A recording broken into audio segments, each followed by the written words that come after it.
Right. Oh, now, Sanskrit. Sanskrit.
Hello.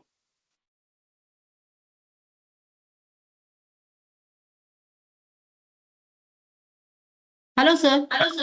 Am I audible? Yes, sir.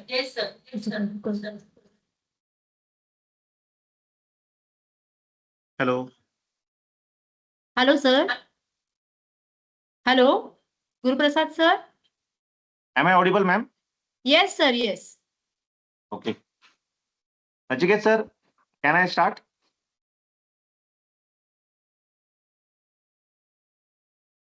You are not audible, sir.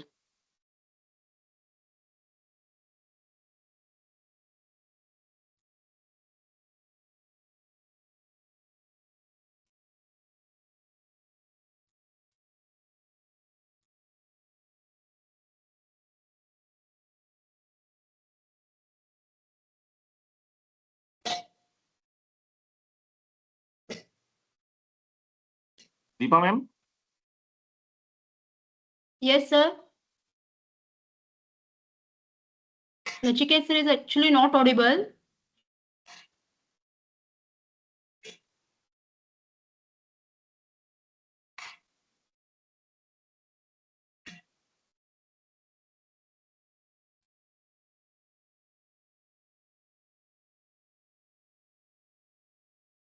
Hello, Nachiket sir. Wait, ma'am. No, sir, not audible.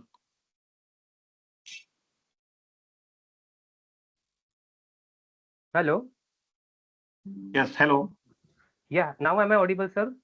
Yes. Okay, yeah. Sorry for technical trouble, sir. We'll begin the No, session, sir. sir, without much wasting time. Okay, sir. Thank you so much. I will start with welcome speech. Yeah. Today, the Pimpri Chinchwad chapter of ICMA has organized a seminar on a most demanding topic by most practicing cost accountant, members in industry, as well as student. That is board meeting, practical guidance on board meeting compliances, which also includes different types of roles, responsibility, and what are the best practices. I will briefly introduce our speaker. Today, we have a great personality with a huge experience, CS Nachiket Sudhir Sohani sir. Sir is a qualified company secretary, having post qualification experience of over 9 years. Presently, sir is working with a leading real estate group, Hiranandani Group in Mumbai. He is also a law graduate from University of Mumbai. He has completed certificate course on corporate social responsibility and certificate course in securities law, both conducted by Institute of Company Secretary. His core professional area includes compliances of Companies Act 2013 and rules framed thereunder, listing regulations, insider trading regulations, RBI compliances, Depository Act, preparation and waiting of documents relating to fundraising from public, compliances, and other acts. Besides, he has written article for Chartered Secretary published by the Institute of Company Secretary of India, e-focus published by Western India Regional Council of Institute of Company Secretary, Taxman and e-Sangraha newsletters. He has also co-authored the book Virtual Meeting written by C.S. Gaurav Pingle. So for this session, we have great personality present with us for sharing the knowledge for us. So without wasting our time, I request Nachiket sir, please take a charge. Thank you so much, sir, for the wonderful introduction. Sir, can I just get the sharing right? Yes. Deepa ma'am? Screen share.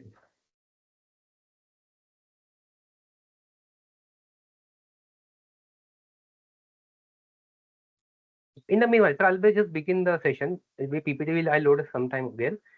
Okay. Respected members, respected chairman, sir, respected office bearers of Pimpri Chinchwad chapter, I take this opportunity to share my little knowledge on the subject of board meeting compliances with you all.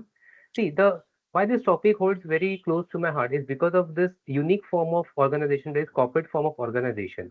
That is a company. The only distinctive feature about the company than compared to other organizations is that there is a separation between the ownership and management. The ownership is in the hands of the shareholders, while the management is in the hands of the board of directors.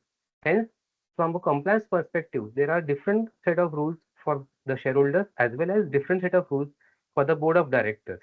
So hence, actually, it's the shareholders who trust their faith on the board of directors to deliver their promises as the shareholders. Hence, in order to have a smooth functioning of the company, it is equally important that the board of the company should be equally competent. We all see the latest corporate examples. Whenever a company has a strong board, it delivers the results in a much better manner. Of course, the further part I'll discuss with the slides. Now I share my screen.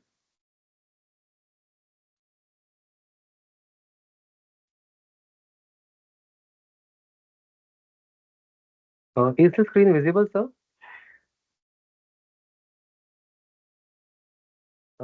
Chairman, sir, is the screen visible now? Yes, it is visible. Yeah. So just the introduction part which I had given about the concept of board meeting. What actually take place in a board meeting? Is it like just people come together, share their personal experiences, their family experiences? No. It is because the board meeting is convened under the law, that is under the Companies Act and under applicable regulation. There are certain provisions in the act which we'll discuss in the later part that they are required to be first considered by the board and approved as well. For any matters which are to be delegated to shareholders, they have to be first taken up by the board because board is the governing authority. As we all know, for example, I, Nachiket, I hold 10 shares of Reliance. Tomorrow I decide to just enter the premises of Reliance Industries. I just knock the door. I tell the watchman that, sir, I am holding 10 shares of Reliance. He will say, go back. I am holding 100 shares of Reliance. It's because a shareholder directly cannot enter the company. But tomorrow, Nachiket, a board member of Reliance, I should tell him, I'm the board member. He will say, please come in, sir. This was a brief introduction about the topic. Statutory copyright and disclaimer. This is for the academic purpose and not for any professional assignment. Board meetings. We discussed the introduction part about the board meetings. Now let us get into the scope of the one. Yeah, any board meeting in our country is governed by the following regulation. The Companies Act 2013 and the rules issued thereunder, the applicable SEBI regulations, which primarily includes the SEBI listing regulations and secretary standards issued by the Institute of Company Secretaries of India. Basically, companies, the SS1, that is the secretary standards are issued by the company under the provisions of Section 118, which empowers the ICSI to issue the secretary standard. They are basically like the rules which govern the provisions of the law. Before that, before we begin the topic of board meeting, let us have a quick learning about the concept of board and the board composition. See, there are very different rules for a board of directors as to a private company or as to a public company, as to a one-person company, and as to a listed company. As you can see on the screen, in case of a public company, it should have at least 3 directors and at least 2 in case of a private company. And in case of one-person company, it should have at least 1 director. And the maximum cap for any company to appoint a number of directors is 15.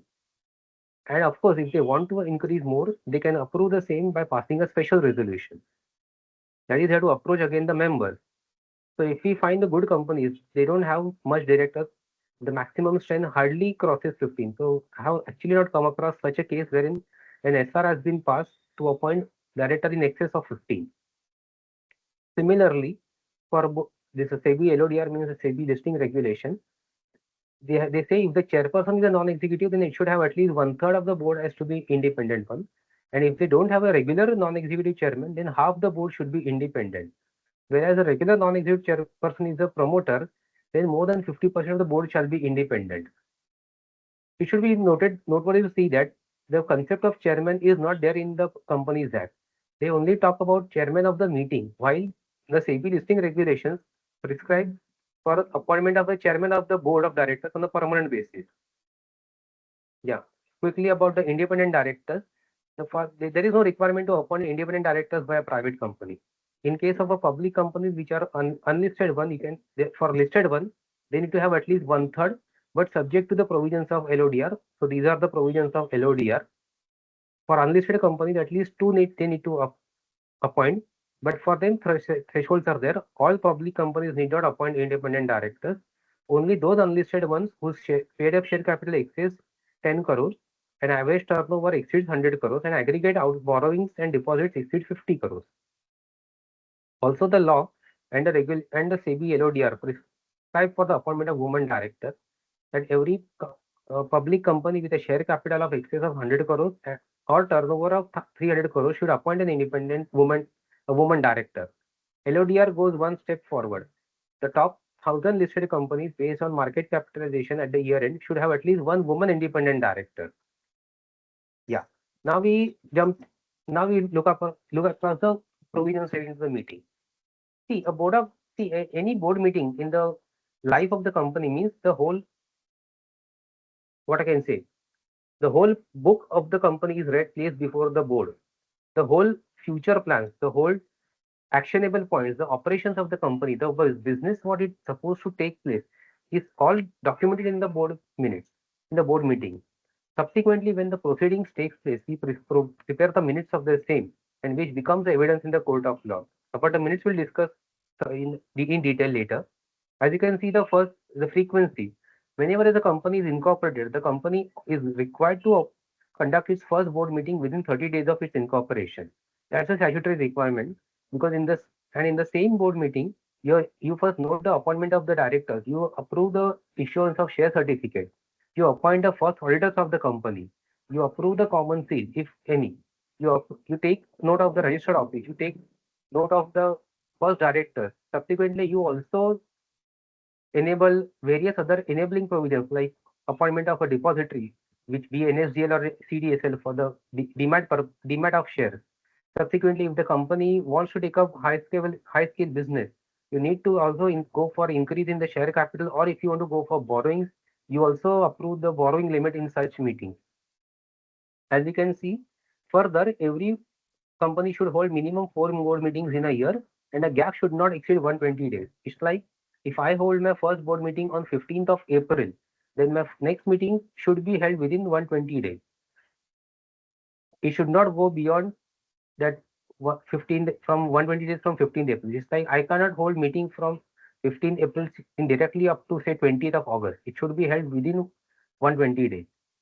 That's the main requirement.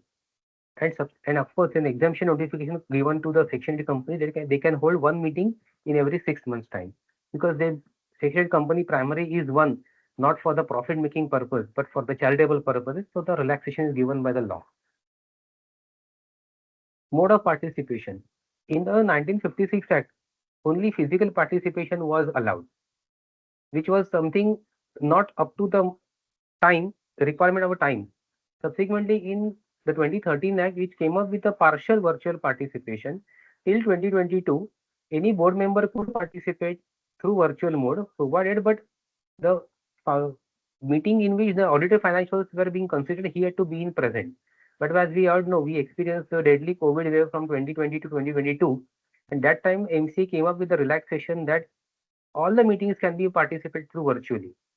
And I have been a part of the both virtual meetings as well as physical meetings, which is the main responsibility of the company secretary, being who is the organizer of the meeting, that he has to ensure the participation of all the members present. Let us take example. For example, a company has 6 directors. The registered office of the company is situated in Mumbai. Only 2 directors, that is the managing director and the whole-time director, participate in person from Mumbai. Rest all 4 independent directors, they participate from various locations: Delhi, Chennai, Hyderabad, and Kolkata, for example. Then now they can participate all their meetings from virtual mode. Only they have to ensure that while giving a declaration orally, they should mention that they are alone in the room and nobody else other than the director himself has an access to the information about the board meeting. This is a very welcome step I consider, because this has really helped the participation of board members to a large extent, because and also has in turn helped the company to reduce the cost as well. Because now what happens in generally the practice, what we see, that for the annual audited financial statements which are to be approved, mostly all directors visit the office. Otherwise, many of them also attend from outside India also. Have also conducted one board meeting wherein the director was present in Houston and we were conducting in Mumbai. He had to wake up at 3 a.m. in the morning to attend the board meeting. But yes, that was a valid participation which was considered. Then subsequently, we have the quorum for the meeting, because any meeting which is supposed to be called has to have a definite quorum. Otherwise, the main reason is that the agendas also get defeated. So as per the law, we can see the quorum has to be minimum 2 members present or 1/3 of the strength, whichever is higher. And also section 205 provides that the company secretary, who is the secretary to the board of directors, has should be mentioned always as present in attendance. Rest all other officials of the company or any external person, including the head of the department, the CFO, the auditors of the company, they all are to be shown as the invitees in the meeting. You also have some case laws. Can a decision be valid if a quorum is not met? The decision of this case was a board meeting without a quorum as per the articles of association or statutory requirement is invalid, and any resolutions passed therein are valid. We can see the quorum mentioned over here, that is 2 or 1/3. The articles can provide for a higher quorum. That's one of the requirements of the law in the private company. Another case we have of Amrit Kaur Puri. The question was, a company's articles of association can prescribe a higher quorum which then becomes binding. Yes, decision taken without a requisite quorum are generally considered invalid. Yes. So company's articles can prescribe for a higher quorum. That's because why this decision must be taken, I believe, is that because the company would want more participation of the directors in the meeting. Because any provision in the articles which does not override the law is always welcome. For example, if the quorum, we just go back to the screen, if the quorum is 2 or 1/3, your articles cannot provide a minimum 1 quorum or minimum of 1/2. That's the one. You can immediately go for a higher quorum. As we all know about the section 12 and section 14, that the articles should not override the law overrides your articles. Come back here again. Just a minute, sir. Another case we have, a company's articles can prescribe a higher quorum which then becomes binding. Yeah. Who can participate in a board meeting? First of all, board meeting is supposed to be the meeting of the board of directors. Except and the decisions and the discussions that take place in a board meeting are required to be kept very confidential, because ultimately it's the directors who are called as the officer in default under the Companies Act. Any act of omission, commission on the part of the company, the directors can be severely penalized under the present company law.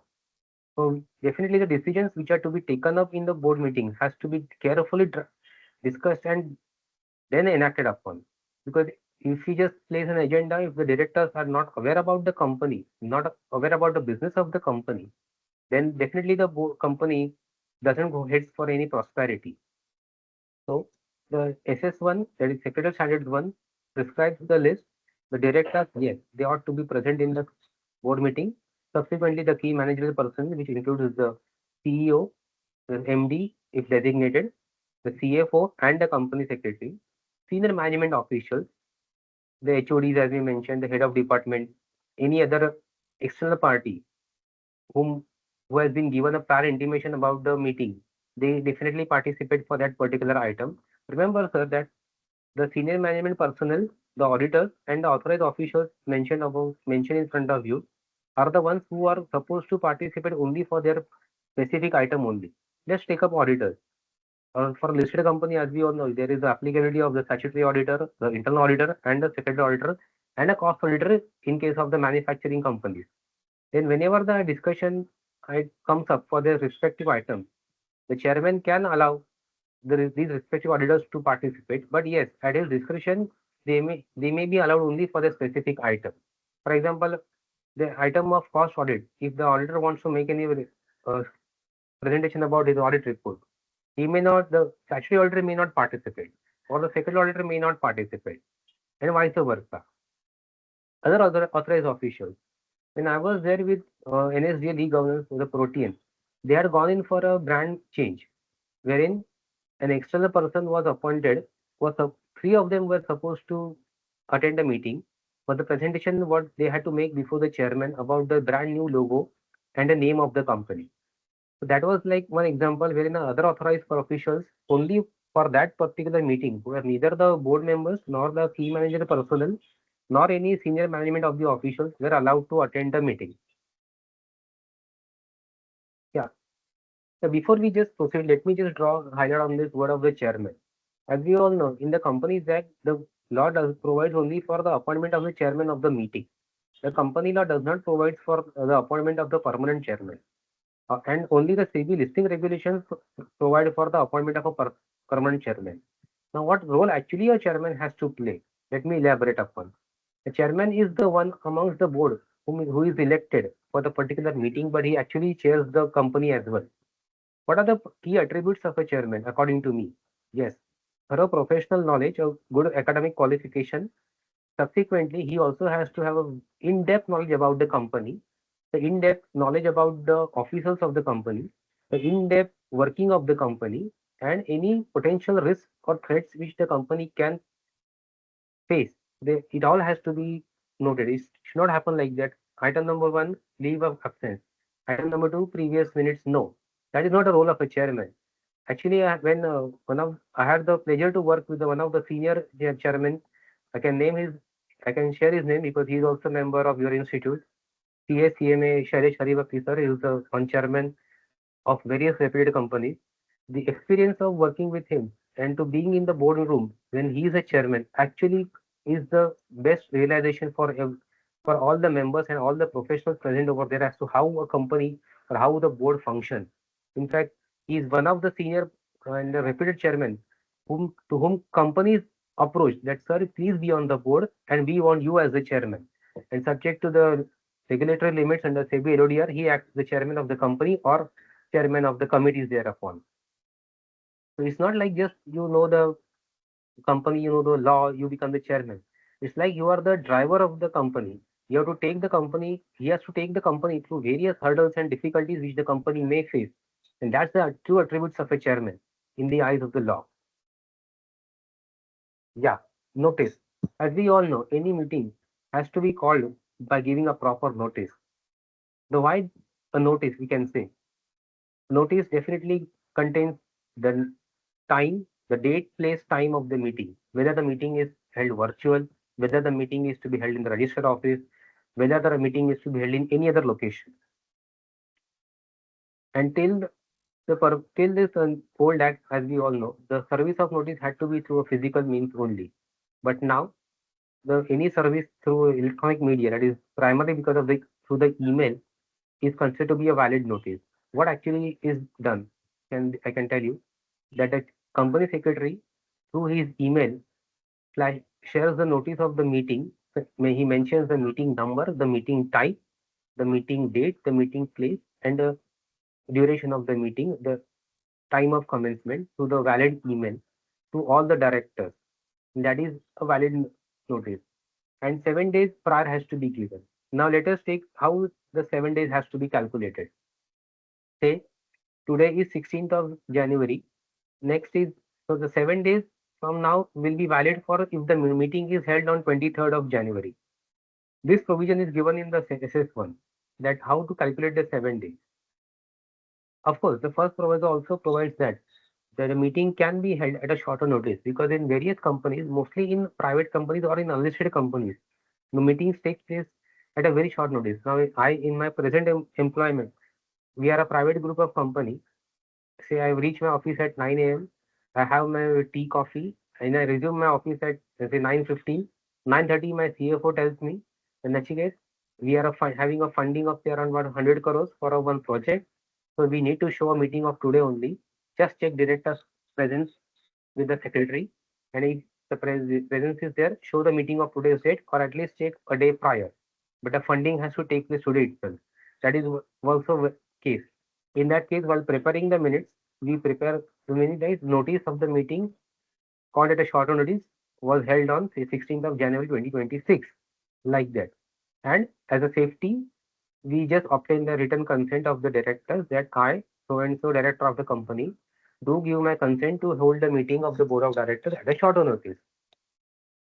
Second proviso provides that when the company has independent directors, if the independent directors are not present at such a meeting, then the decisions of the board need to be communicated and circulated to all the directors. Failure, yes. If a company calls a meeting without giving a notice or improper notice, then penalty of rupees 25,000 is levied on the every officer in default. Yeah, we have also some case losses. A board meeting convened without notice to all the directors is not properly constituted, and the resolutions passed there may be invalid. Even if a director does not attend, notice has to be mandatory. Yeah, this is a very major finding. Take our earlier example only that a company has 6 directors and I am the company secretary. I have to ensure that the direct notice is given to all the directors simultaneously. A, B, C, D, E. No one should be missed out. Earlier, there used to be difficulty while serving the physical notice, but now with the email, it has to be ensured. How we do it? I mark an email to all the directors. I mark my CFO and the CC. Once the notice is shoot out, I take a hard copy, I take a printout of the same and save as a file. And whenever the audit takes place in my company, I show them the same PDF version as the notice of the meeting. We have more cases actually. Whether decisions taken in an improperly convened board meeting are valid. Such decisions are invalid, as you can see in this case. So that's I take example of our institute only. Whenever a notice is given, if any meeting is to be called upon and you don't inform all the committee members, it's not a valid meeting first of all, and the decisions can be challenged.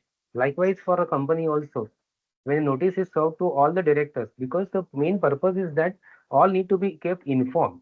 It should not happen that I am one of the director and I am not only informed about it, though they know that I am out of India for some 6 months time, but still the notice has to be served. That's the whole purpose behind the notice.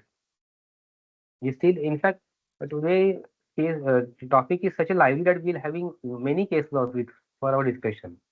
In this again, the Parmeshwari Prasad Gupta case, a meeting convened without notice to all directors is not properly constituted and resolutions may be therefore invalid. Yes, even if the director does not attend. This we have taken. Yeah. Prior intimation. In case of a listed company, this is an additional requirement that the listed company has to inform the stock exchanges 2 working days in advance, excluding the date of the intimation and the date of the meeting of the board. For example, today is Friday. So if a company wants to convene the meeting next Friday, as per the law, it has to serve the notice today under the Companies Act. And if we calculate the provisions of the SEBI listing regulation, the Friday will be excluded. That is being the date of the meeting. You consider Thursday, Wednesday. So maximum by Tuesday, you have to inform the stock exchanges. But then there was one doubt only actually because the other angle of SEBI insider trading comes into picture because the board of directors will come to know first, but the general public will come to know later that the financials are being considered. Because what happens is generally that along with the notice, the entire agenda and the working papers of the meeting are sent to the director. Say now I am one of the director. Now the meeting of the company in which I hold the board position is to be held next Friday. And today all the agenda papers which contain mostly the quarterly financials are revealed to me. I am in a position that my decision about the pricing, anyways, the trading window is closed for me, but I can still get influenced by the results and maybe happen to make some leakage of the confidential information, that is the unpublished price sensitive information. So in that case, and since the law is silent, what view we take generally is that the day when which your agenda is supposed to be sent to the directors, on the same day you intimate the stock exchange, though it might be in advanced compliance. But that will provide a safeguard to the company and the officers that you can very well say that the information about the board meeting was simultaneously dispensed to the directors as well as the general public. Only in the SEBI LODR you are not supposed to uh, upload the entire agenda. We have to inform that the meeting of the board is being held for the purpose of approval of financial statements. Attendance register. Yeah, this is one of also small but a very important point. It's because like who were present in the board meeting or the committee meeting, we can see a register of attendance. What generally we use is we use a hardbound notebook. We write by our hand the meeting number, the meeting type, the venue, the place also, and we just mention the name of the director. We take their signatures on the right side, and we can see they have it has to be serial number. For example, now today, let's say now the next meeting is to be held on 23rd of January, which is the fourth meeting of the financial year. We will say meeting number 4 oblique 2025-2026 of so and so company of board of directors or as of the committee as the case may be. The page has to be serially numbered, then has to be signed by the directors present, the company secretary who will be being attendance, and all the invitees present. Now the question arises, who all should sign the attendance? Slightly tricky question, I'll tell how. For example, what happens in many companies that the CS alone himself is not present in the boardroom. Couple of team members are also there. He's mainly his assistant CS. Same way in the case of CFO also. The CFO is the one who just spells out the numbers and the information before the board. He may call upon his account head also in the boardroom to just quickly run through him with the files and if he has say anything to say because he's the one who is prepared the account. Then in my view, all the persons who are in the boardroom need to sign the attendance register except the company secretary who is in attendance, even the assistant company secretary or any other person present has to sign the attendance register. Then the question arises that what about the persons who are joining the meeting virtually? Both in case of the director or the invitees, we mentioned that Mr. A, say example director, attended the meeting from his place of city. Similarly for auditors also attended from say Mumbai, from Navi Mumbai, from Pune. Likewise, they will not sign the attendance register because next time even if they come and if they sign the register, it will be a violation. So why this attendance register is important because we know we'll discuss the same in later the minutes for the preparation of minutes. And yes, we can see the attendance register at the bottom end should be authenticated by the chairman or the company secretary. Generally, it has to be the company secretary, but also the chairman is a good practice in my company. We get it authenticated from the chairman of the meeting as well as the company secretary. This is what I was talking about actually. This SS1, we are finding the mention over here in a couple of cases now.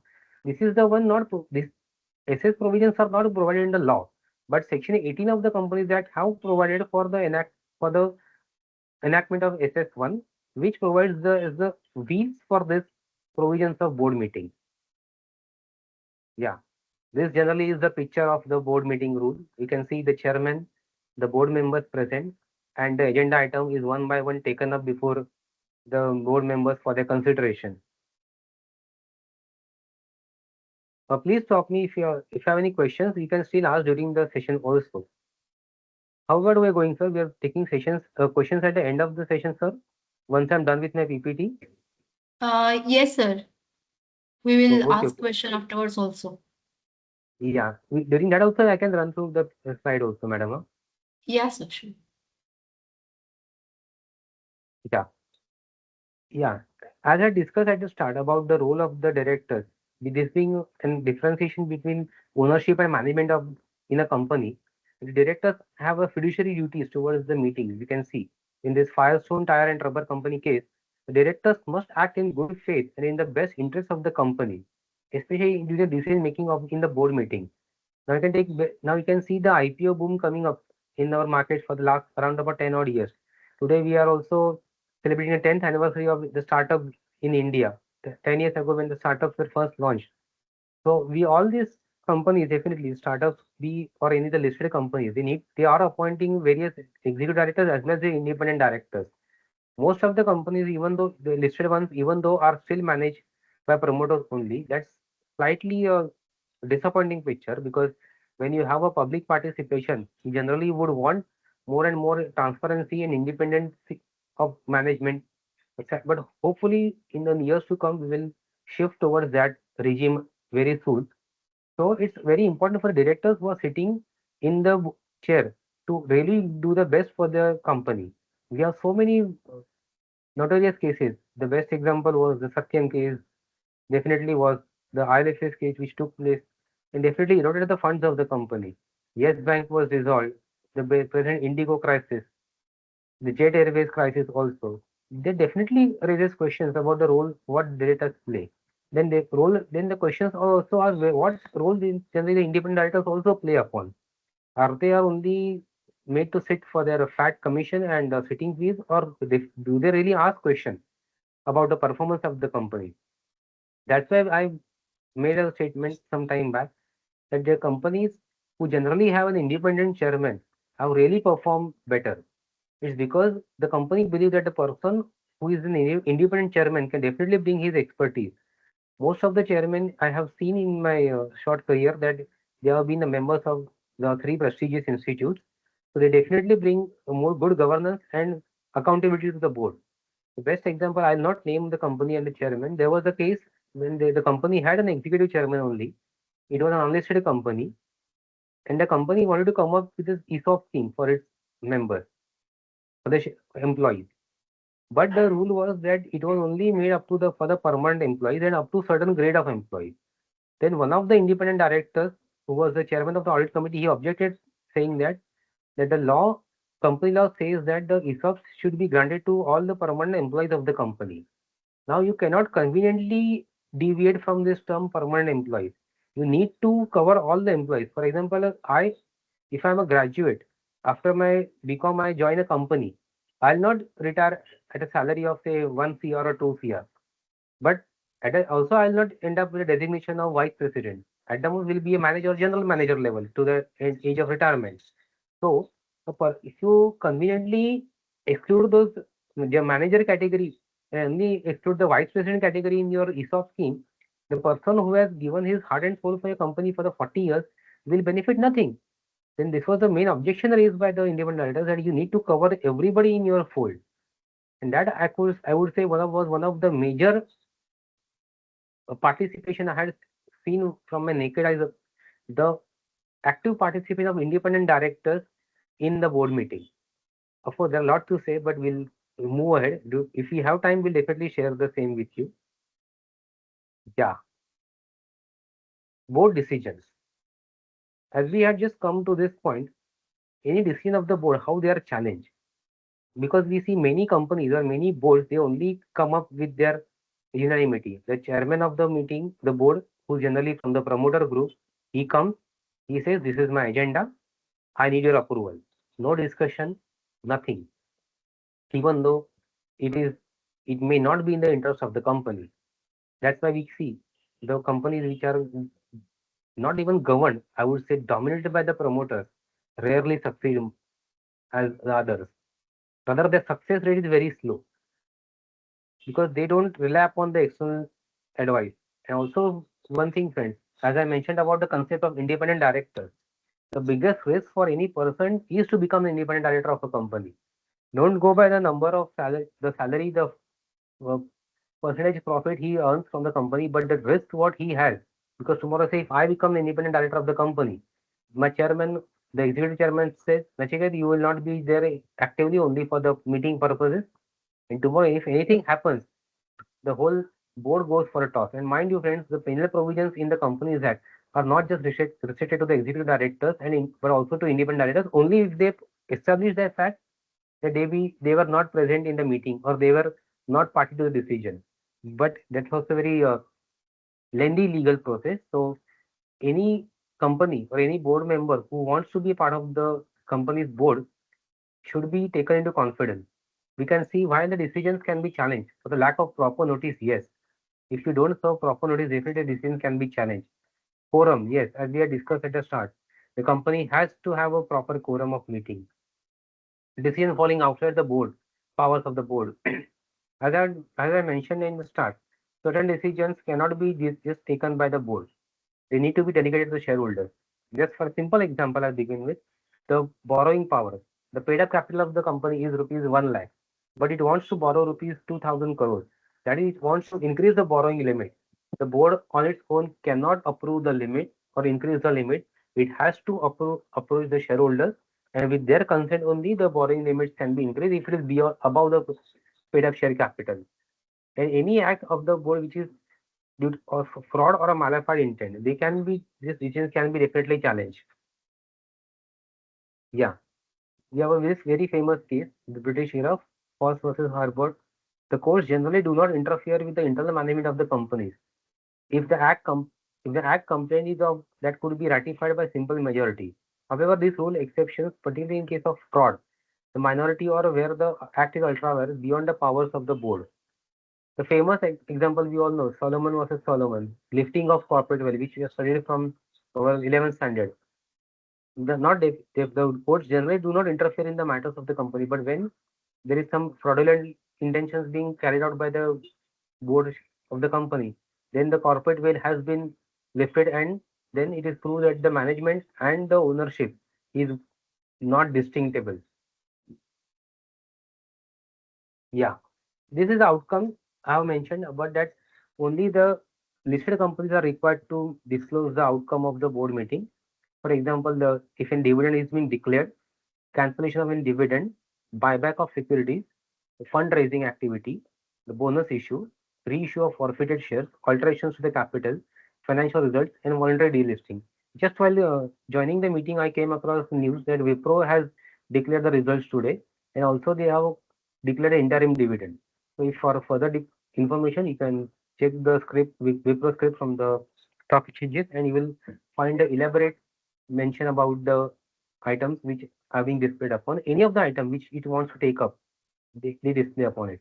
Best example was 10 years back, Godrej Industries Limited. Their subsidiary, Godrej Agrovet Limited, came out with IPO in the year 2017. When the decision of IPO was approved by the board of directors of Godrej Agrovet Limited, as a disclosure, the Godrej Industries Limited had disclosed the same to the stock exchanges that the initiatives being taken by the subsidiary. This was the example case wherein the subsidiary of a listed company wanted to go public, and the decision was disclosed by the holding company as a matter of compliance of the insider trading regulation.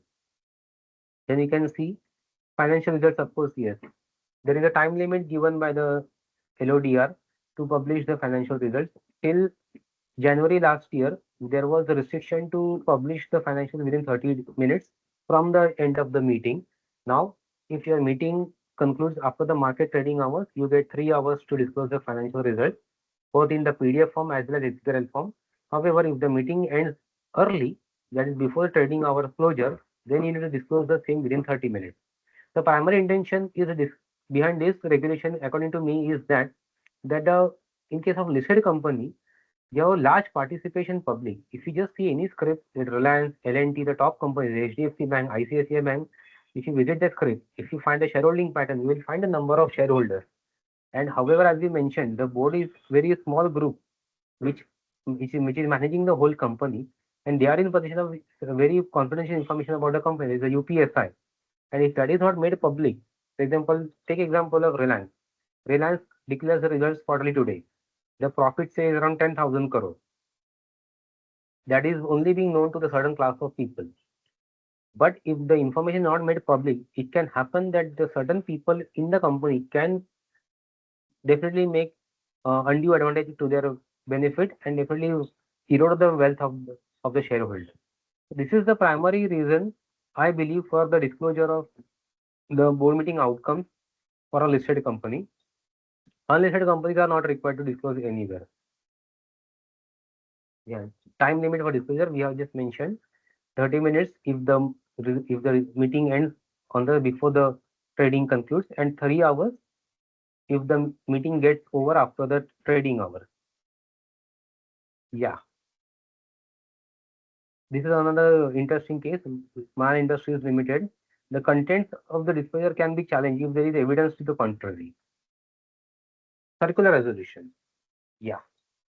Now, what exactly means a circular resolution? First of all, the easiest way to find out is which are items cannot be taken in the board meeting. When I was a management trainee with Godrej itself, my sir used to tell me, when you first segregate those business items which can be taken up circular resolution. It's like the negative list. For example, I used to ask him, sir, how is it possible? He said, Nachiket, you only imagine whether can you open a bank account by through a board meeting only. I was still confused. Then he told me, that we have a reference of section 179 that are powers executable at the board of directors meeting only. Section 179 subsection 3 elaborately deals out the business items which can be taken up only in a board meeting. That is the approval of financial statements, annual financial statements, to issue funds, to borrow funds, to issue securities, to obtain loans, then to appoint the statute internal auditor, to appoint the company secretary, to appoint the chief financial officer. Such items cannot be taken up. Additionally, we have a reference of section 188 that any transaction which is of related party with a related party cannot be taken up through circulation. How we definitely, or if at all is apart from that, how we have the tool to identify which are or which cannot be taken up for circulation is that whenever the wording comes, the board of directors at their meeting, whenever the meeting at their meeting words appear in the law, such items cannot be taken up through circulation. You have to take it, you have to compulsory take it up to the board meeting only. Apart from section 179 and 203 and section 188. 188 also does not provide about the meeting. They only talk about the related party transactions which are to be first approved by the board of directors. Secondly, yes, for any other business, for example, other than that, tomorrow my CFO tells me that Nachiket, we want to authorize Mr. A to sign the legal agreement, rather say legal agreement, and also documents, wakalatnama in relation to our land case. Then we don't have time to call a meeting, quickly get it approved through circulation. Yes, that can be done. In fact, my CFO asked me, Nachiket, just tell me, he just lists out the business before me, that I want to open a bank account on an urgent basis. Can I conduct through circulation? I say, yes, sir, you can do it. Likewise, I want to authorize a person to sign the legal documents on behalf of the company. Yes, definitely. For example, a new officials come, join the company at a senior level. We want to authorize them to appear on behalf before the company, before the courts. Yes, sir, you can pass. When he asked me that I want to get some funds, I said, no, sir, because to borrow, to issue securities, that is means to issue securities on a private placement basis, you need to convene a meeting. Then yes, you can see they have to be numbered serially on the financial or calendar year wise. For example, first resolution is issued in the month of April. For circular, I can mention circular resolution number 1 of 25-26. Subsequently, till the end of the financial year, the benefit of here is given to number as per calendar year wise or as per the financial year wise. But since the accounting year followed is from April to March, it's better practice to number the resolutions on financial year basis. When they are approved, deemed to be approved. For example, resolution is circulated on 2nd of April. Say directors are 6. Say by 3rd of April, 4 of them approve, 2 of them approve later, say on 5th of even April. So 3rd of April, the day in which the majority of the directors approve the resolution, will be taken up, considered to be the date of passing of the resolution. Subsequently, the other directors may or may not approve. For example, if the 2 directors do not convey their approval, then it is deemed that they have approved the resolution. That is on the end of the 7th day. Then yes, whenever the circular resolution is being approved, you have to take a noting of the same in the subsequent meeting. For example, my meeting is to be held on 15th of May. My annual audited financial meetings. In between, I passed 2 circular resolutions, one for opening of bank account and one for authorizing an official of the company to sign the legal document. Then I have to mention in the agenda item to note the circular resolutions passed between the previous meeting and the current meeting. I have to reproduce the text of the circular resolution. The board passed the following circular resolution so and so. Circular resolution number 1 of 25-26 dated 10th of April. I reproduce the entire text of the resolution. Another one, circular resolution number 2 of 20th April 25-26. I reproduce the entire resolution text before in the agenda. The reason behind is that the board should be aware as to what activities took place between the board meeting and whether resolution which was passed to circulation was the same or not, which is being placed. There should not be any ambiguity. Not more than 7 days. Now the reason behind this time given for 7 days is primary because that, as we had discussed earlier, 7 days is the period given by the law for a valid notice. So if you at all want to give a period of excess of 7 days, definitely you call a board meeting only now. Because you can see the first point, for businesses requiring urgent decision, then the purpose has to be the day should be approved within 7 days. That is within the time given by the law for approving of the resolution, which is generally the time for convening a board meeting. Yeah, section 118, as I mentioned, they are the penal provisions for the non-compliance of any of the provisions of the meeting. The penalty is rupees 25,000 on every officer in default. Board committees. Now we move on to the next part of this session, board committees. A board committee is what? Board committee is generally a subset of the main board, which is having a expertise in particular area, and which consists of a small group of the board itself, and which they recommend the board their observations and findings. For example, take example of audit committee. Board consists of 10 members, out of which you consider audit committee of 3 members. The 3 members are members of ICI, ICMI, and also ICSI. So the board believes that these 3 members have expertise of law, finance, and accounts, and they can definitely analyze the financial proposals in a much better and informed manner. So that's why the matter is delegated to them first, and upon their findings, the matter is placed before the main board for its approval. See, my dear friends, the committee only plays a recommendatory role, not an approval role. For example, any of the same HR committee, if the board wants to consider any HR committee, then it can also have an agenda relating the payroll of the company, the compensation which the company wants to pay to the employees, and so on and so forth. See, this is the scope of the board committees. The Companies Act, the SEBI regulations as and when applicable, and other laws applicable. Other laws mainly includes the RBI regulations, in particular the Asset Liability Committee which they want to constitute. But we are just focusing right now on Companies Act and the SEBI regulations because they are the governing law. These are some of the examples as you can see before your screen. The audit committee, we can see, has to be constituted under section 177 as well as section regulation 18 of the LODR. Nomination committee, section 178 of the Companies Act and regulation 19 of the LODR. Stakeholder relationship committee, section 178 and regulation 20 of LODR. CSR has to be considered only under the Companies Act, section 135. Risk management committee only under LODR, not under Companies Act. So this is a comparative statement which I have given. We can just quickly go through the same about the constitution committees. What I have done over here is that I have put before you the composition as per the Companies Act and as per SEBI LODR, the chairman as per the Companies Act and SEBI LODR, the frequency under both Companies Act and the SEBI LODR. We'll just first please begin with the audit committee.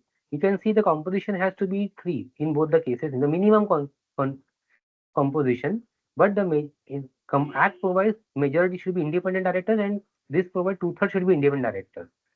But actually, if we analyze about the under LODR, it's better that all the directors are non-executive directors. See, we'll just have a difference in between the non-executive and non-independent. It's like all independent directors are non-executive directors, but all non-executive directors need not be independent directors. So it's better that in the audit committee you don't have an executive director in, say, though the LODR is silent on the same. Because if you just see the comparison in nomination committee, it requires that all the directors should be non-executive directors in the NRC. However, ACM it is silent, but it's better that all the directors are non-executive because they are the ones who independently assess the financial performance of the company. And if any executive director is present in the audit committee, the decisions can be biased. Can be, I mentioned, can be. Then we can say there is no specific requirement for the chairman. Yeah, LODR prescribes that the chairman has to be an independent director. And in the frequency of the meeting, there is not mentioned in the Companies Act that in the LODR they mention 4 meetings with a gap of not exceeding 120 days. Now we come to the NRC again. They say the composition criteria remains the same as per the Companies Act, also as per LODR, but the difference we can see that they should be all non-executive directors. An executive director cannot be a member of the nomination committee. Then that's a straight violation of the SEBI LODR. Yeah, about the chairman is a different one. The chairman of the board shall not be the chairman of the committee. That's a very different case. So how we balance here is that Mr. A, who is an independent chairman of the board, he shall not be the chairman of the audit committee as per the Companies Act. Then somebody else, independent director, generally becomes the chairman of the NRC. And no specific requirement, but for LODR, they has to be held minimum once in a year. Is generally because of the performance appraisal which they carry out for the board of directors and certain criteria which are laid down before them. Third, now stakeholder relationship committee. Now exactly as per the latest provision of SEBI LODR and Companies Act, that as we all know, in the olden days we used to obtain the share certificate for the shares we used to hold. But now, as we all know, from the December 24 amendment, the companies are not required or not allowed to issue a duplicate certificate. Instead, they are required to issue the letter of comfort, letter of communication. I'm sorry, that the how it takes place. I'll just explain you. Now, I am holding a share certificate of Reliance for 100 shares being held. That is being lost. So I place a request to the company. First of all, the company is not supposed to issue the certificate. The company is required to get it done through a authorized share transfer agency, the share transfer agent. That is registered share transfer agent. The request goes to the company. They process the same. They issue the certificate under the signature of the company. But now, as per December 24 amendment, whenever the first stage happens, that is the share certificates are lost, the company shall issue a letter of comfort through the RTA. And say for the 100 share certificate, the shares being held through one certificate, those many shares of the company shall be held in demat form directly. So that the company, even the law wants that to eradicate the clerical work in this share certificate matter, because many of the times, if you see, you will be very happy to know that many people have still preserved the share certificates of Reliance Industries Limited because only for the autograph of Dhirubhai Ambani ji. They take it something like a very prized possession. That's why maximum shares of Reliance are lying in IPF. So to eradicate this mess, the law came out with the amendment that for any new shares, duplicate certificate, you will not be issued a duplicate certificate, you will be issued letter of comfort. So expressly the law has not prohibited the issuance of securities in demat form for the old shareholders. Anyways, if for IPO, you need to have your demat account only, because IPO physical allotment is not allowed. But for the ones who are holding physical share certificates, the law is slightly taking them away from the physical route to the electronic mode now. Sorry, sir. Risk management- Still physical certificate are still exist.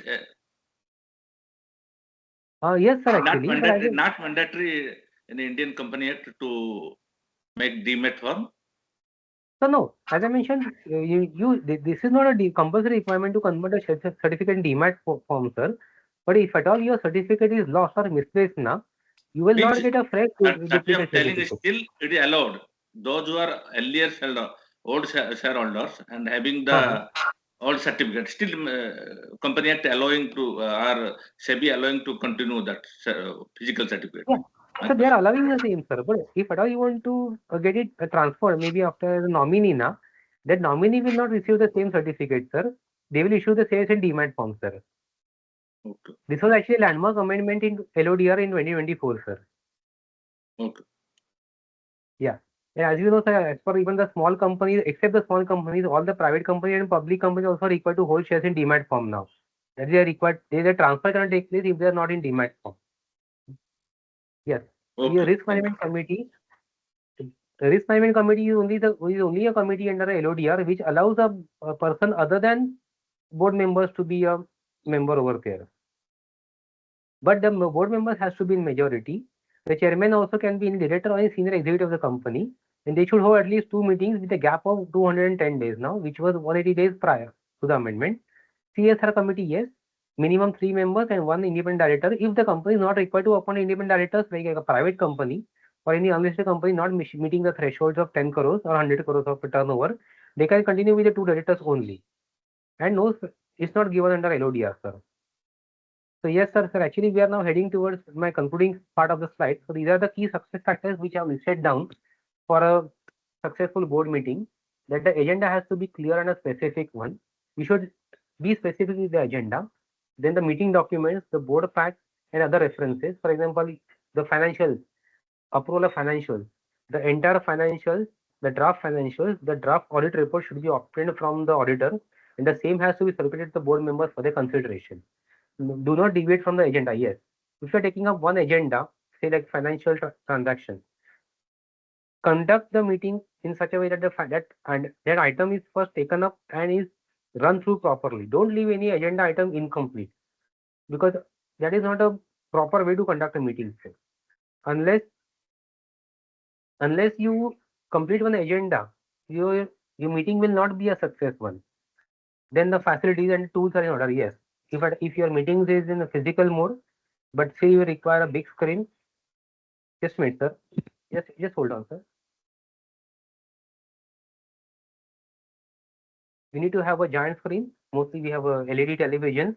The projector mode has to be there. The PPT of the meeting has to be properly installed in the system and has to be properly presented. Whenever it requires a hyperlink, the same has to be taken through. The financial statement or any other matter which is to be presented before the board has to be properly taken into account. If the meeting is being held through VC mode, then yes, the director first have to comply with the requirements that they are alone present in the room and the confidentiality is maintained. And also the company has to ensure that, mainly the company secretary, that the presentation and all the documents are visible to the board, and also the people participating in the meeting are clearly visible to each other, and the recording of such meeting has to take place because that's the requirement under the SS1. Yes. Next point is record the important points and action items. Yeah, generally how the meeting takes place, that any meeting which first begins, it comes up with the previous meeting's action taken report. Whether the actionable is being directed to the MD, to the HODs, to the CFO, to the CS are being executed upon. For example, I'll give an example. In a meeting, it was found out that the company decided to change the name of its name. This was the first item being taken up. Then the chairman made a direction to the MD and the executive director that by next meeting, which is being held after 3 months, I want so and so points. That is the name of the agency which is being hired for the name change, the proposed name which is available. You need to give the ROC approval. What is that logo of the proposed name being designed, logo color, and whether the trademark requirements is made, whether it is not violating any existing trademark. All such actionables were directed by the chairman. He just used to tell that I want so and so factors. It was a CS and his team who had to jot down all the points, and the same were then being presented as an action taken report in the subsequent meeting. Minutizing the proceedings. Yes. Any meeting which is being conducted has to be properly minutized. And remember, sir, the minutes of any meeting, the board, the committees, are evidence before the court of the law, sir. The minutes, if they're not properly prepared, they can be challenged, and the officers can also be penalized for non-preparing and non-maintaining of the minutes, sir. So this was actually from my side about the presentation now. Now I guess we'll take up some question answers now for time remaining. I hope I was able to convey what I want, what you had some expectations from me, sir. If you want, we'll just go back to slide again, sir. Nachiket ji, good evening. Can you hear me? Yes, sir. Thanks for this informative presentation. I'm a practicing cost accountant and a registered valuer. I want to understand the difference in the role between among CEO, directors, MD, and chairman.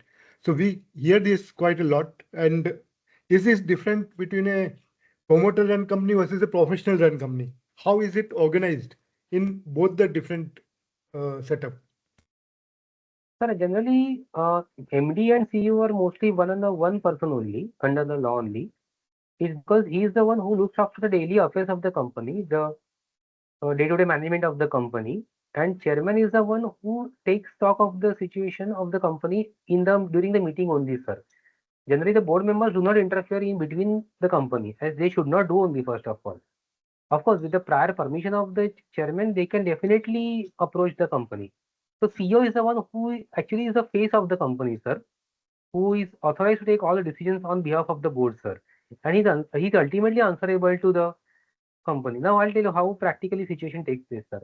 In spite being a having listed company or unlisted company, sir. What say I'll take up also a case of an unlisted company. In unlisted company, what happens, sir?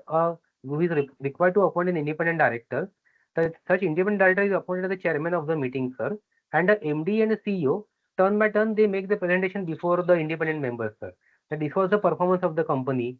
These were the plus points, and these were some of the drawbacks or hindrances which the companies face in the this period of 2 meetings, sir. So CEO is the one actually is being first recognized under the Companies Act, sir, as a KMP, sir. That if you have a, that either MD or a WTD or CEO can be a KMP under the law, sir. I Good, hope I was thanks. able to convince you, sir. Yeah, yeah, yeah. Thanks.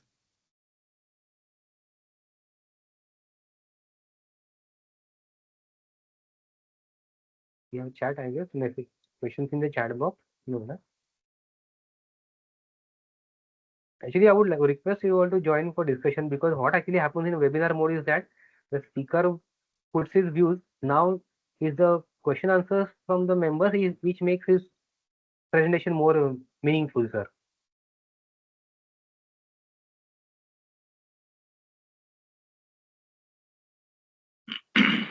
Sir, there is one thing. Yes, There is in accounting policy lapse in a company, like some small revenue expenses shown as capital expenses of substantial amount, yes. about 50 or 60 millions. And Correct. we, after auditing, internal auditor finding the amount, then it will liable to go to board meeting Actually, through internal audit. yes, a good question, sir. Actually, yes, because first, but one has to see the materiality of that transaction, sir. How much was that amount wrongly charged to the capital instead of Substantial amount. Yes, materiality is high. Yeah, sir, then definitely the auditor also will be required to make his presentation on the same. In his auditor report also, he will take up the matter, because if it's an annual report, then under CARO also he will be required to mention the same. So yes, so anything which because I believe here the role of the auditor will be more significant. So he will, in fact, he will only the one he'll point out the same, sir. And the board members in their agenda, when they receive the board agenda, they will come to know about this findings, sir. Means if auditor is not taken to the board, means it's a huge fault.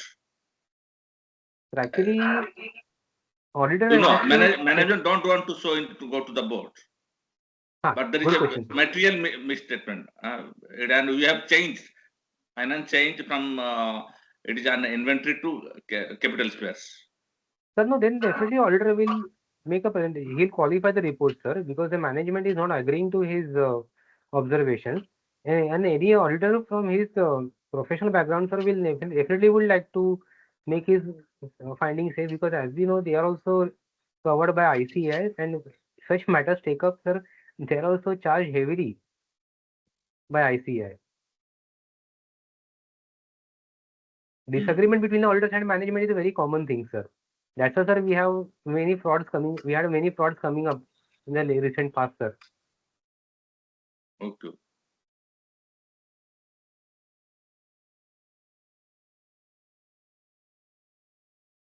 But it should go, huh? It should Definitely. if it is if substantial amount, it should go through the board only. Yeah. Sir, I can see one question in the chat box. How is the new independent director appointed? Yes, I can definitely happy to answer this. That first of all, if it's an unlisted company, we'll take an example. It has to be first taken up in the board meeting. He has to be first appointed as an additional director, and he will hold office up to the conclusion of the subsequent AGM. Now, for example, today we appoint one person as an additional director. He will hold office of additional independent director up to the AGM up to the AGM of the company, which is being held, say, in the month of August. But his tenure will start from today only. That is from 16th January 26 till maximum tenure of 15 Jan 2031. Because under the law, the maximum tenure of the independent director has to be of 5 years of 2 terms of 5 years each. Now slightly, in fact, substantially, the situation is different if the company is a listed one. Today is the board meeting. You first take up his candidature as an independent director additional independent director. Then you pass a resolution to appoint him as the additional director within the period of 3 months, because under LODR, an independent director, any director has to be regularized within 3 months. Then you issue notice of postal ballot, because for listed companies, you are allowed to hold a postal ballot, not a general meeting. Then the postal ballot notice has to be approved in the same board meeting only for regularization of that independent director. Then notice is shoot out to the shareholder. They are given a time of minimum 30 days to approve the resolution. And then after concluding of 30 days, once the results of the postal ballot are out, you see the votes casted in the favor and against. And once if the votes are more in his favor, then his appointment is regularized within 3 months, sir. So the independent director being appointed by a listed company, you cannot wait till the AGM. You have to get approved in the EGM or a postal ballot, sir. EGM is a costly affair, so companies are allowed the postal ballot route, sir.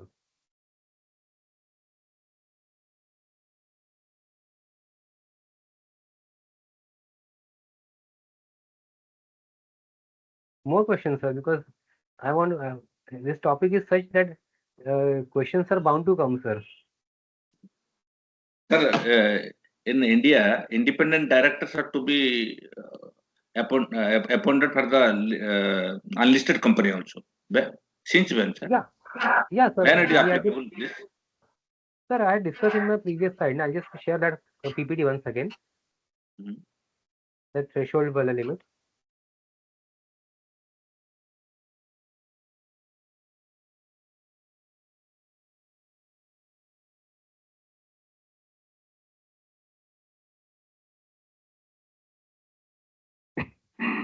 Yeah, can you see the screen? Yes, yes. This is the one. For Unless unlisted the companies, company paid up capital more than. It is a recent amendment, I think. no, sir. From the inception of this Companies Act only, sir. Independent director. Yes, sir. In fact, 2013 Act was the one paved way for appointment of independent directors, sir. There was the concept of independent directors under the listing agreement of 2004, which was adopted by the Companies Act. Okay. Means is there still additional qualification required for the independent director? No, sir. The detailed criteria is laid down in section 149, subsection 6, about the material peculiar relationship with the company. If that criteria is met by that person, he can be an independent director, sir. Now there is some written exam and qualification is required. Yeah, that examination is a technical one actually. That too, sir, examination is not required for certain people, say example, who have been holding the board position or who have been in the practice of CA, CMA, CS or as an advocate, sir. Okay. Yeah, registration is compulsory with the IICA, sir, in a data bank. Okay. But in listed, correctly, in listed company, which background and expertise people required for the independent as an independent director? Who will decide? Sir, actually the promoters decide. As I mentioned to you now, I have just given the mentioned name of Shailesh Haribhakti, sir, with whom I had worked with. He's one of those person who company wants to be with him. Companies want him to be a part of their board members, sir. Because the amount of knowledge, the experience, the study of business, what he brings to the table is fantastic, sir. So generally from company's perspective, for example, say I am a promoter of a company manufacturing animal feed products. I would want a person who is having highest knowledge of this animal husbandry, the agriculture sector, to be a part of my independent member, because he is the one who will drive my board, sir. So not exactly the qualification, but also the technical expertise what he brings to the table. His quick understanding of the business of the company is very important, sir. Independent director does not mean he's having no shares, he's not having any material peculiar relationship with the company, but how depth of knowledge about the business he carries, sir. Still, there is no an Indian Company Act or in Corporate Affairs Ministry have not decided any. There is a panel to taken from them. Is there a panel for independent director to get registered? No, sir. That is to get registered with the IICA, sir, only, but not like a panel, sir. So we have one more question, sir. Yes, sir. Yeah, hi. So what you're trying to tell is that for independent director, I'm a fellow member of the institute. I'm also Yes, an sir. ex-banker, having about 20 years of experience. Correct. I took up my COP from last year. Am I directly eligible to join as an independent director, or do I need to complete the course part? So you have to first enroll with the IICA as in the Independent Directors Data Bank. Then Okay. Okay. that will be your first prerequisite. Hmm. And also you have to pass the examination, sir. Mhm.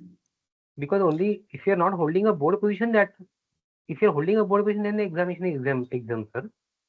But that's a very minimum nominal examination, sir. Actually, only have to put it's an online mode. The camera has to be switched on, and once you clear the examination, you get it. You can be appointed as an independent director, sir. Those two Oh, certificates. fantastic. Fantastic. Thanks a lot.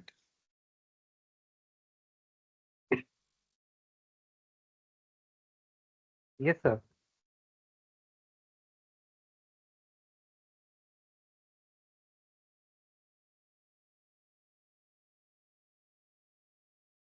Any more discussions? I would say questions to be taken up.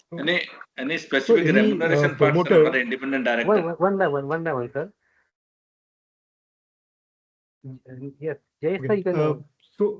So any promoter, say who has just started a business, does he all, and if he becomes director in his own company, does he need to pass the exam, or it's only the independent director that needs to pass the exam? Only the independent directors, sir. They are required to pass the examination. But yes, a good question. Actually, there is one more provision in the law also that in my company when I was working with NSDL, my MD was being approached as an independent director by other companies, sir. So under a provision of the law, he passed the examinations given, and also we had passed a resolution in our board that Mr. A, MD of the company, subject to the provisions of Section 203 proviso, he be allowed to be appointed as an independent director in any other company. So any promoter, if he wants to become an independent director in any other company, then the board has to first approve his appointment. Okay.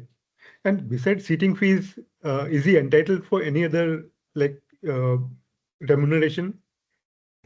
So yes, independent directors are eligible for first of all setting fees and a profit percentage, sir, which is generally around 1% of the net profit, sir, when the company has one MD and one executive director, sir, and an overall profit of 10%, sir. Okay, thanks. If you see, sir, any good annual reports, you will find the remuneration of the this independent director also, sir. And his average, a good independent director averagely earns around about 50 lakhs to 60 lakhs from one company, sir. Oh, I see. Okay, that's quite lucrative. Yes. But sir, the But yeah, Officially, there are what high is that? risk also. Yeah, risk is very high, sir. How many company one person can be independent director? Yeah. Sir, in a listed company, he can be maximum 7, sir. Hmm.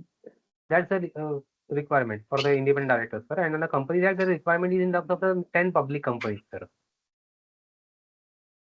10 public So company. we can say 7 listed companies and 3 unlisted public. He can be independent director. Okay. And I had purposefully not kept that part, sir, because that is a topic being discussed at large in the SEBI listing regulations, sir. The cap on the directorship. I hope I'm clear, sir, on this part.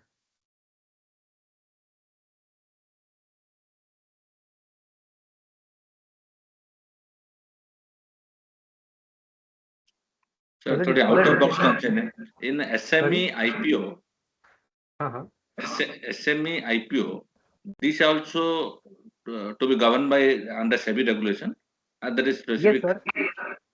Yes, sir. But for SME IPO, the corporate governance requirements of 16 to 27 around, they are exempted, sir. Okay. Means corporate governance. Sir, corporate governance provisions of regulation 16 onwards now, Okay. they are exempted to SME companies, sir. That is the minimum director with this constitution, the board committees, sir.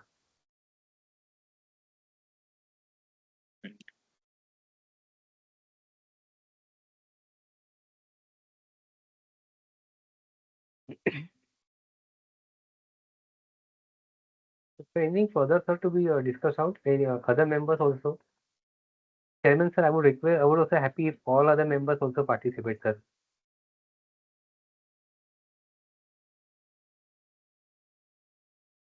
Anybody have any question? Feel free to ask to sir. Hello?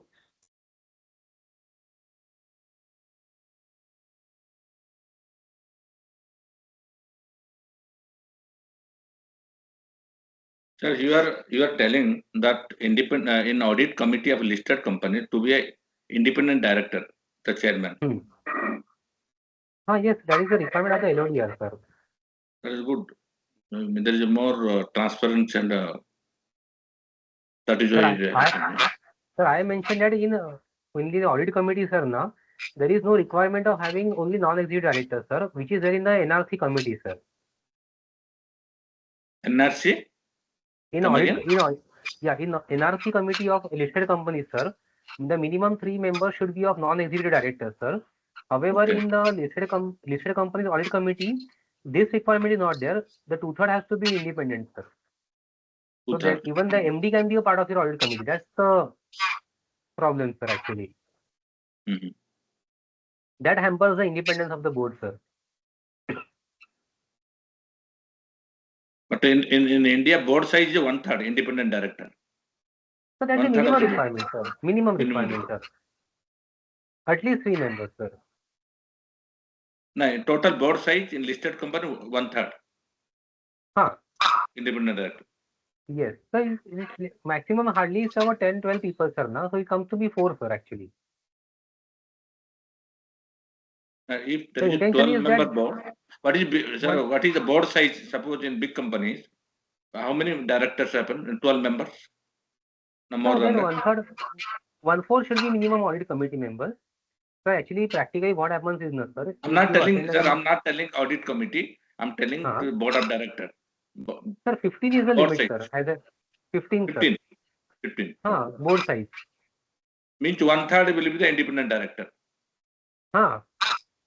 Okay. That includes women director? So yeah, I discussed, sir, that for top 1,000 companies, sir, now they should have women independent directors, sir. Okay.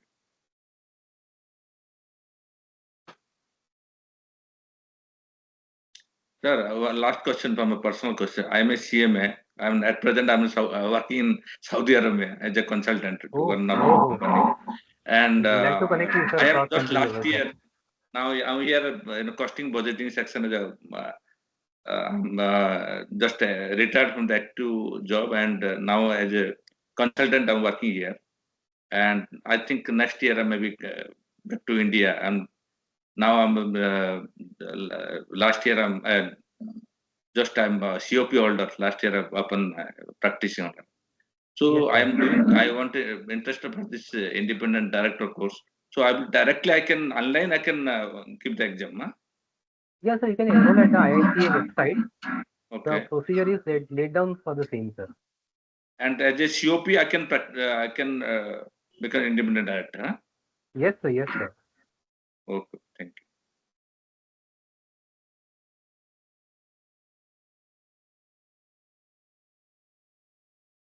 I'm really happy with the discussion being taken up, sir. One question in chat box. Yeah. Can resident director and independent director be same? Yes, they can be the same. They have to, the requirement of having one resident director is also mandatory. And the independent director can be a resident director, sir.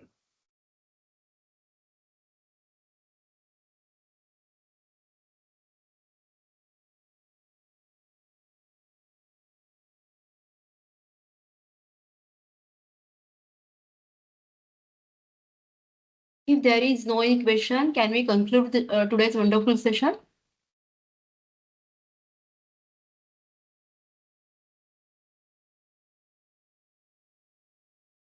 Yes, madam. We had all our questions answered. Thanks, Nachiket ji. Thank you, sir. I mean, it was wonderful session. Most of our fellow members are also, I think, interested in the independent directorship role because we are all, most of them was on practice. It's very insightful. Thank you. Thank you, sir. Vatsan sir, are you there?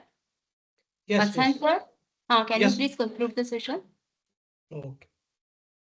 Thank you, sir. CS Nachiket, sir, and all present member, good evening to all of you. Basically, our PD committee and management committee had decided a very good topic like board meeting compliances, role, responsibilities, and best practices. And for that, they invited a very learned speaker, CS Nachiket, sir.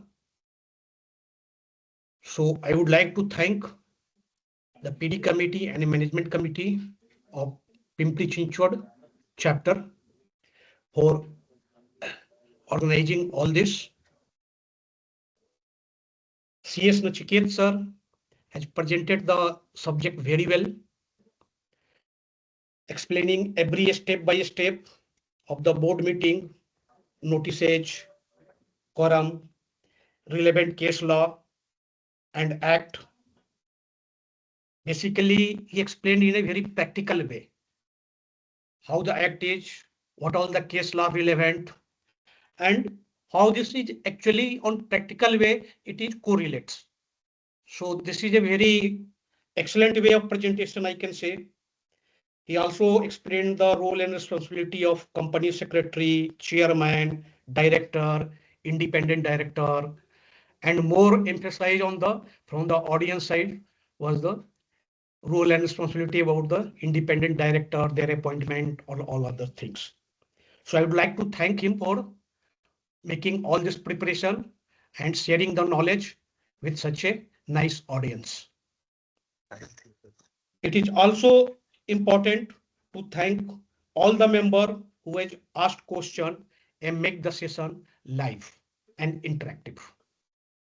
Last but not least, I would like to thank the staff of PCA chapter who has arranged all these things and made a very learning and interactive session. Thank you, everybody, all the member and all the participant. Thank you, sir. Good night. Thank you so much. My PPT is I have shared with the chapter officials. So with the I have already given my consent to share with the members today.